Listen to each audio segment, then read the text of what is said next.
मैं एग्जैजरेट कर रहा हूं, तो सिर्फ एक एक्सपेरिमेंट करते हैं। अगले 5 सेकंड्स तक अपने अगले थॉट को प्रिडिक्ट करो। वो क्या होगा? किस टॉपिक पर होगा? कब आएगा? शायद तुम नहीं कर पाओगे, क्योंकि थॉट्स तुम डिसाइड नहीं करते, तुम सिर्फ उन्हें नोटिस करते हो। और अगर थॉट्स बिना परमिशन के तुम्हारे दिमाग में आ रहे हैं, तो एक सवाल उठता है, उन्हें देख कौन रहा है?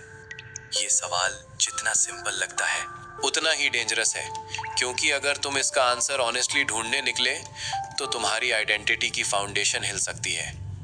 हम बचपन से एक बात मानकर बड़े होते हैं कि जो हम सोचते हैं वही हम हैं। अगर दिमाग बोलता है मैं लूजर हूं, तो हम मान लेते हैं। अगर दिमाग बोलता है लोग मुझे जज कर रहे हैं, तो हम बिना एविडेंस के बिलीव कर लेते हैं। अगर दिमाग बोलता है मैं ये नहीं कर सकता, तो हम कोशिश करने से पहले ही हार मान लेते हैं। लेकिन क्या हो अगर मैं कहूँ कि तुम्हारी जिंदगी की सबसे बड़ी प्रॉब्लम तुम्हारे थॉट्स नहीं है, बल्कि ये है कि तुम उन्हें बिना वेरीफाई किए अपना मान लेते हो। और इसी एक मिस्टेक की वजह से लोग रिलेशनशिप्स बर्बाद कर देते हैं, करोड़ गंवा देते हैं, गलत करियर्स चूज कर लेते हैं, और कभी कभी पूरी जिंदगी एक ऐसी कहानी जीते रहते हैं जो उनके दिमाग ने लिखी होती है, रियलिटी ने नहीं। ये कोई मोटिवेशनल बात नहीं है, ये एग्जैक्टली वही चीज है जिसे समझने की कोशिश फिलोसोफर्स लगभग 2500 साल पहले कर रहे थे। एंशिएंट ग्रीस, एथेंस, एक शहर जहां हर गली में डिबेट्स होती थी। हर आदमी को लगता था कि उसके पास आंसर्स हैं, लेकिन उन सबके बीच एक आदमी था जो आंसर्स देने के बजाय सिर्फ सवाल पूछता था। उसका नाम था सोक्रेटिस। वो किसी से पूछता, तुम ऐसा क्यों मानते हो? अगर जवाब मिलता, वो फिर पूछता, और उसका प्रूफ? फिर अगर तुम गलत हुए तो? धीरे धीरे लोगों को रियलाइज होने लगा कि उनके ज्यादातर बिलीव्स फैक्ट्स पर नहीं, असम्पशंस पर खड़े थे। और इसी जर्नी के बाद सोक्रेटिस ने वो लाइन कही जो आज भी ह्यूमन इंटेलिजेंस की सबसे पावरफुल डेफिनेशंस में से एक मानी जाती है, I know that I know nothing. ये वीकनेस नहीं थी, ये अवेयरनेस थी, क्योंकि जिस इंसान को अपनी इग्नोरेंस दिख जाती है, सिर्फ वही इंसान सच में सीखना शुरू करता है। इसीलिए टेम्पल ऑफ अपोलो के एंट्रेंस पर लिखा था, नो दाई सेल्फ। आज लोग इस कोट को मोटिवेशन समझते हैं, लेकिन उस वक्त इसका मतलब था, अपनी सोच को ऑब्जर्व करो, अपने बिलीव्स को ऑब्जर्व करो, और सबसे पहले ये ऑब्जर्व करो कि तुम्हारा दिमाग तुम्हें कितनी बार बिना वजह यकीन दिलाता है कि वो हमेशा सही है। हैरानी की बात यह है कि लगभग 2400 साल बाद न्यूरोसाइंस भी इसी कंक्लूजन पर पहुंची, लेकिन इस बार फिलॉसफी नहीं, एमआरआई मशीन्स बोल रही थी। और जो उन्होंने डिस्कवर किया, वो शायद इस वीडियो का सबसे इंपॉर्टेंट टर्निंग पॉइंट है। तुम्हारा ब्रेन रियलिटी को डायरेक्टली देख ही नहीं सकता, वो हर सेकंड रियलिटी का एक प्रिडिक्शन बनाता है, और फिर उस प्रिडिक्शन को बाहर से आने वाली इंफॉर्मेशन के साथ कंपेयर करता है। मतलब बहुत बार तुम दुनिया को वैसे नहीं देखते जैसी वो है, तुम दुनिया को वैसे देखते हो जैसा तुम्हारा ब्रेन एक्सपेक्ट करता है। इसीलिए दो लोग एक ही इंसिडेंट देखकर बिल्कुल अलग कंक्लूजन्स निकाल लेते हैं। एक स्टूडेंट एग्जाम हॉल से बाहर आता है और कहता है, पेपर इम्पॉसिबल था। दूसरा वही पेपर देखकर बोलता है, नॉर्मल ही था। रियलिटी सेम थी, लेकिन प्रिडिक्शन अलग था। न्यूरोसाइंटिस्ट्स इस मॉडल को प्रिडिक्टिव प्रोसेसिंग कहते हैं। तुम्हारा ब्रेन किसी कैमरा की तरह रियलिटी को रिकॉर्ड नहीं करता, वो एक प्रिडिक्शन मशीन है। पहले गेस करता है, फिर एविडेंस कलेक्ट करता है, और फिर तुम्हें एक एक्सपीरियंस देता है। सर्वाइवल के लिए ये सिस्टम ब्रिलियंट है, लेकिन ऑब्जेक्टिव ट्रूथ के लिए हमेशा परफेक्ट नहीं। इसीलिए जब तुम जंगल में रस्सी देखकर उसे सांप समझ लेते हो, तो ब्रेन पहले रिएक्ट करता है, बाद में वेरीफाई। स्पीड एक्यूरेसी से पहले आती है, लेकिन इसी सिस्टम की वजह से मॉडर्न लाइफ में हमारी सबसे बड़ी साइकोलॉजिकल मिस्टेक्स भी होती हैं। तुम किसी इंसान के बारे में पहली इंप्रेशन बना लेते हो, और फिर हर नई इंफॉर्मेशन को उसी लेंस से देखते हो। तुम एक बार खुद को एवरेज मान लेते हो, और फिर तुम्हारा ब्रेन सिर्फ वही एविडेंस कलेक्ट करता है जो उस आइडेंटिटी को सपोर्ट करे। इसीलिए तुम्हारा सबसे बड़ा एनिमी दुनिया नहीं, तुम्हारे ब्रेन की प्रिडिक्शंस है। और जब भी प्रिडिक्शन और रियलिटी के बीच कॉन्फ्लिक्ट होता है, ब्रेन का एक रीजन एक्टिवेट होता है, एंटीरियर सिंगुलेट कॉर्टेक्स। इसे अपने ब्रेन का इंटरनल रेफरी समझो। ये हर सेकंड मॉनिटर करता रहता है, क्या जो मैंने एक्सपेक्ट किया था वही हुआ? अगर जवाब नहीं होता तो ये एरर सिग्नल जनरेट करता है। लेकिन सिग्नल देखना और उसे एक्सेप्ट करना दोनों अलग चीजें हैं। ज्यादातर लोग एरर देखने के बाद भी अपनी ओपिनियन नहीं बदलते। क्यों? क्योंकि ब्रेन को सही होने से ज्यादा सही महसूस होना पसंद है। इसी बात को 1995 की एक अजीब इंसिडेंट ने प्रूव कर दिया। मैकार्थर लोरीलर नाम का एक आदमी बैंक लूट करने गया। अपने चेहरे पर लेमन जूस लगाकर उसे यकीन था कि लेमन जूस इनविजिबल इंक की तरह कैमरास को कंफ्यूज कर देगा। कुछ घंटों बाद पुलिस ने उसे सीसीटीवी फुटेज के बेसिस पर अरेस्ट कर लिया। अरेस्ट होते ही उसने हैरान होकर कहा, बट आई वोर द जूस। ये सिर्फ स्टुपिडिटी नहीं थी। इसी इंसिडेंट ने साइकोलॉजिस्ट डेविड डनिंग और जस्टिन क्रूगर को एक रिसर्च करने पर मजबूर किया। रिजल्ट शॉकिंग था। जितना कम किसी इंसान को किसी सब्जेक्ट का नॉलेज होता है, उतना ही ज्यादा उसे अपनी एबिलिटीज पर कॉन्फिडेंस होता है। और जैसे जैसे नॉलेज बढ़ता है, वैसे वैसे सर्टेनिटी कम होने लगती है, क्योंकि कॉम्प्लेक्सिटी दिखने लगती है। इसीलिए बर्ट्रैंड रसल ने लिखा था, the trouble with the world is that the foolish are cocksure while the intelligent are full of doubt. ये डाउट वीकनेस नहीं है, कई बार ये अवेयरनेस का प्रूफ होता है। लेकिन ओवर कॉन्फिडेंस ही हमारे ब्रेन का सबसे बड़ा ट्रैप नहीं है, एक और इल्यूजन है जो हर दिन तुम्हारे डिसीजंस को साइलेंटली मैनिपुलेट करता है। सोचो तुमने डिसाइड कर लिया कि कोई इंसान एरोगेंट है। अब वो 10 बार तुम्हारी हेल्प करे, शायद तुम नोटिस भी ना करो। लेकिन जिस दिन उसने एक बार रूड बिहेवियर कर दिया, तुम्हारा ब्रेन एरोगेंट बोलेगा, देखा मैं पहले से ही सही था। साइकोलॉजी इसे कॉन्फर्मेशन बायस कहती है। ब्रेन प्रूफ नहीं ढूंढता, ब्रेन कॉन्फर्मेशन ढूंढता है। रिचर्ड फाइनमैन ने इसीलिए कहा था, the first principle is that you must not fool yourself and you are the easiest person to fool. और यहीं से मेटाकॉग्निशन शुरू होती है।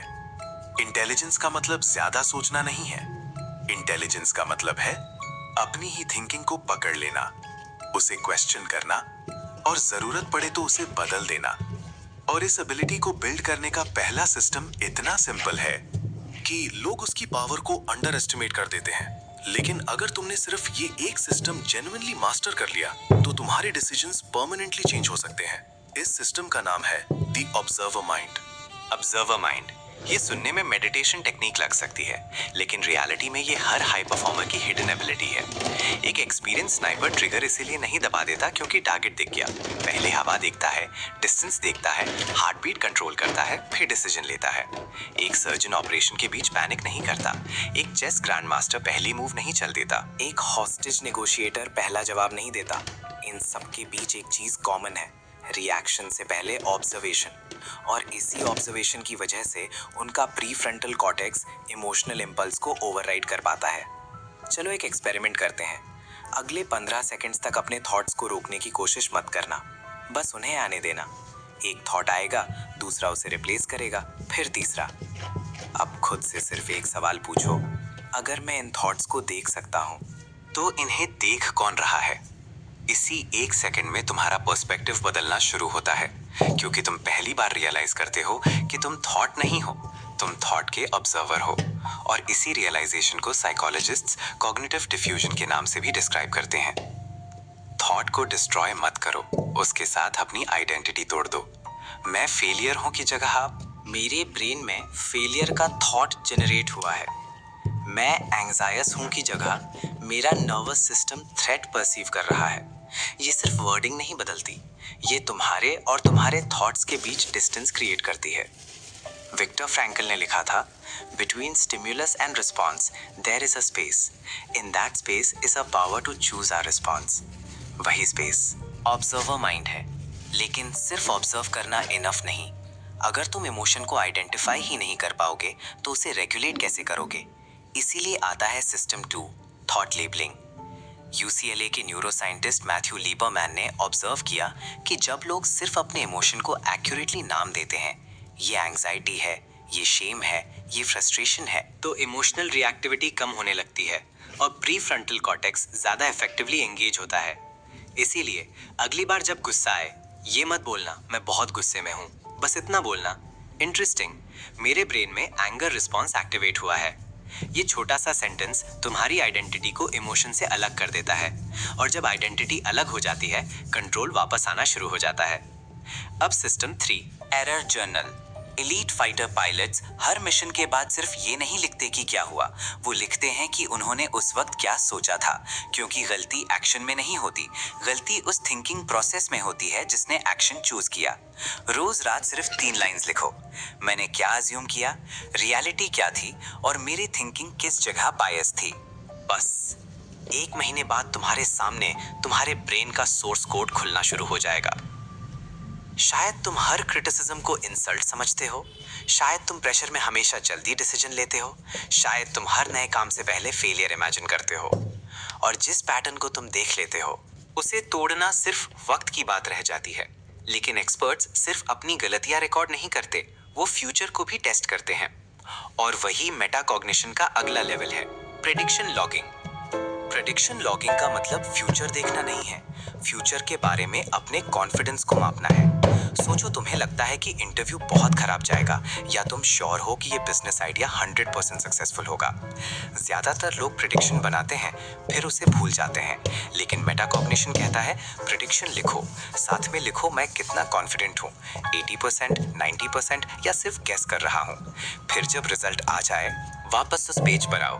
धीरे धीरे तुम नोटिस करोगे कि तुम कुछ सिचुएशंस में बिना वजह ओवर कॉन्फिडेंट होते हो, और कुछ में बिना वजह खुद को कम आंकते हो। इंटेलिजेंस का मतलब हमेशा सही होना नहीं है, इंटेलिजेंस का मतलब है ये जान लेना कि तुम कितनी बार गलत होते हो। इसीलिए लेजेंडरी इन्वेस्टर वॉरेन बफेट हर डिसीजन से पहले सिर्फ अपॉर्चुनिटी नहीं देखते, वो अपनी मान्यताओं पर भी सवाल उठाते हैं, क्योंकि मार्केट को हराना मुश्किल नहीं है, अपने ईगो को हराना मुश्किल है।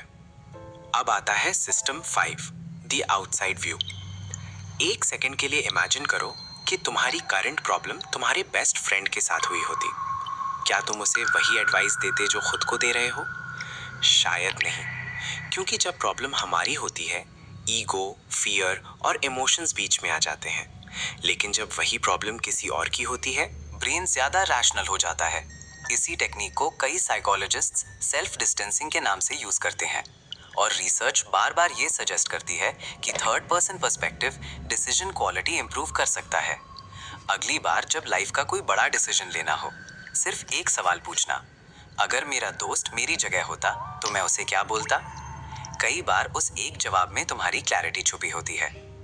अब system 6, the inversion method, Charlie Munger की फेवरेट थिंकिंग स्ट्रैटेजीज में से एक। ज्यादातर लोग पूछते हैं सक्सेसफुल कैसे बनूं, लेकिन मंगर पूछते थे फेलियर कैसे गारंटीड होगा।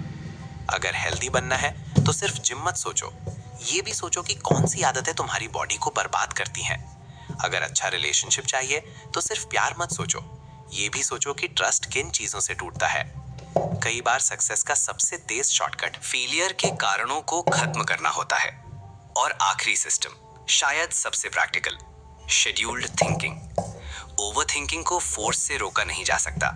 डैनियल वेगनर की रिसर्च ने दिखाया कि जिस थॉट को तुम जबरदस्ती दिमाग से निकालने की कोशिश करते हो, वो और बार बार वापस आता है। इसीलिए अपने ब्रेन के साथ लड़ो मत, उसे एक शेड्यूल दो। रोज सिर्फ 15 मिनट फिक्स करो, बस सोचने के लिए। जब दिन भर कोई अननेसेसरी थॉट आए, खुद से बोलो इसका टाइम शाम को 8 बजे है। धीरे धीरे ब्रेन सीख जाता है कि हर रैंडम थॉट को तुरंत अटेंशन नहीं मिलेगी, और इसी पॉइंट पर मेटाकॉग्निशन नॉलेज से हैबिट बन जाती है। लेकिन शायद सबसे बड़ा इल्यूजन अभी भी बाकी है। लोग सोचते हैं कि इंटेलिजेंस का ऑपोजिट स्टुपिडिटी है। रियलिटी में इंटेलिजेंस का ऑपोजिट ऑटो पायलट है, और जिस दिन तुम ऑटो पायलट से बाहर आ गए, उसी दिन तुम्हारी लाइफ की डायरेक्शन बदलनी शुरू हो जाएगी, क्योंकि इंसान अपनी लाइफ डिसीजन से बनाता है, और डिसीजंस उसी क्वालिटी के होते हैं जिस क्वालिटी से वो अपनी थिंकिंग को ऑब्जर्व करता है। 2400 साल पहले सोक्रेटिस ने सिर्फ 2 शब्द छोड़े थे, नो थायसेल्फ। शायद उस वक्त उन्हें भी नहीं पता था कि हजारों साल बाद न्यूरोसाइंस उनकी बात को लेबोरेटरीज में प्रूव करेगी। तुम्हारा सबसे बड़ा दुश्मन दुनिया नहीं है, तुम्हारा पास्ट भी नहीं है, तुम्हारा फ्यूचर भी नहीं है। तुम्हारा सबसे बड़ा दुश्मन वो कहानी है जो तुम्हारा ब्रेन बिना एविडेंस के हर दिन तुम्हें सुनाता रहता है। और जिस दिन तुमने उस कहानी को ब्लाइंडली मानना छोड़ दिया, उसी दिन तुम्हारी फ्रीडम शुरू हो जाएगी। मेटाकॉग्निशन तुम्हें स्मार्टर नहीं बनाती, ये तुम्हें अपनी स्टुपिडिटी देखना सिखाती है। और आयरॉनिकली वही रियल इंटेलिजेंस की शुरुआत है। आज से जब भी कोई स्ट्रॉन्ग इमोशन आए, जब भी कोई इंपल्सिव डिसीजन लेने का मन करे, जब भी तुम्हारा ब्रेन बोले तू नहीं कर सकता, सिर्फ 1 सेकंड के लिए रुकना और खुद से पूछना, ये रियलिटी बोल रही है या सिर्फ मेरा ब्रेन प्रिडिक्शन कर रहा है। हो सकता है इसी एक सवाल की वजह से तुम्हारा अगला डिसीजन और शायद तुम्हारी पूरी जिंदगी अलग डायरेक्शन ले ले। और अगर तुम अपने दिमाग के हिडन मैकेनिज्म्स को इसी तरह समझना चाहते हो, ऐसी वीडियोस मिस मत करना, क्योंकि सबसे डेंजरस प्रिजन वो नहीं होती जिसके गेट बंद होते हैं। सबसे डेंजरस प्रिजन वो होती है जिसका तुम्हें कभी एहसास ही नहीं होता।